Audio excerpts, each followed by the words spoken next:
Sir एक hybrid गांजा ઝડપાયો છે કોણ છે આરોપી કઈ રીતે ઝડપી પાડવામાં આવ્યો?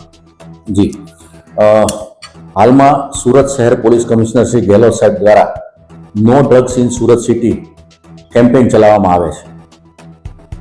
તેની તકેદારીના ભાગરૂપે સેક્ટર 2 સાહેબ શ્રી ડામોર સાહેબ તથા ઝોન 4 શ્રી ગુર્જર સાહેબના માર્ગદર્શન હેઠળ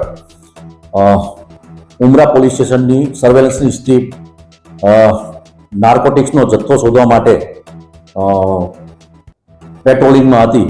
દરમિયાન ઉમરાના surveillance સ્ક્વોડના head constable Siddharajsinh Bhikhuba તથા કોન્સ્ટેબલ મહેન્દ્ર માલજીભાઈ તથા કોન્સ્ટેબલ શુભમ રમેશભાઈ નાઓને સંયુક્ત રીતે બાતમી હકીકત મળેલ કે ઇન્ડોર સ્ટેડિયમની પાછળની ગલીમાં હાર્દિક પરમાર નામનો ઈસમ છે એ ગાંજાનો જથ્થો વેચવા માટે આવવાનો છે.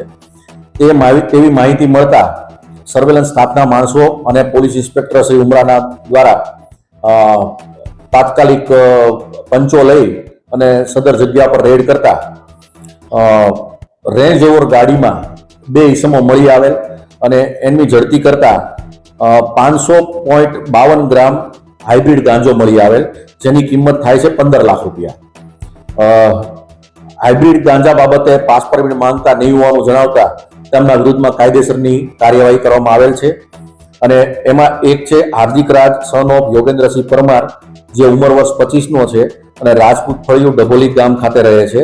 અને બીજો ઈસમ છે એ છે જેનિસ સન ઓફ ચતુરભાઈ કાથરોટિયા, જે 20 વર્ષની ઉંમરનો છે અને રામબાગ સોસાયટી અશ્વિની કુમાર રોડ પર રહે છે. પ્રાથમિક પૂછપરછમાં હાર્દિક રાજે ગાંજો મંગાવેલો હતો અને આ જેનિસ કાથરોટિયા છે એ આપવા માટે આવેલો અને રેડ દરમિયાન પકડાઈ ગયેલા છે. સાહેબ આ લોકો કેટલા વખતથી ગાંજાનું આટલા વેચાણ કરે છે અને ક્યાં આ લોકો લઈ જવાના છે ત્યાંમાં? એ બાબતની પૂછપરછ હજુ ચાલુ છે. આરોપીઓના CDR મંગાવવામાં આવ્યા છે અને એના ઉપરથી આગળનું ઇન્વેસ્ટિગેશન ચાલુ છે.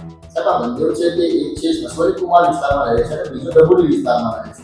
સુરતના ગુજરોને સિલેક્ટ કરવાનું કારણ શું આટલે દૂર? જનરલી જે આ સેલિંગ કરવાવાળા છે એ પોતાના વિસ્તારમાં ક્યારે પણ ડિલિવરી કરતા નથી.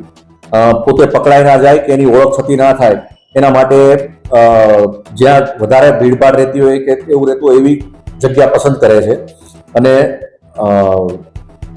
આ બાબતમાં એમના વિરુદ્ધમાં કોઈ ગુના દાખલ થયેલા છે કે કેમ અને કોને આપવા જવાના હતા એ બાબતની અમારી પૂછપરછ ચાલુ છે. સાહેબ આટલી મોટી માત્રામાં ગાંજો છે 500 ગ્રામ જેટલો, તો એક માણસ તો કન્ઝ્યુમ નહીં કરી શકે. કોઈ રેવ પાર્ટીને જવાના હોય એ રીતની કોઈ તપાસમાં એ બાબતમાં તપાસ ચાલુ છે.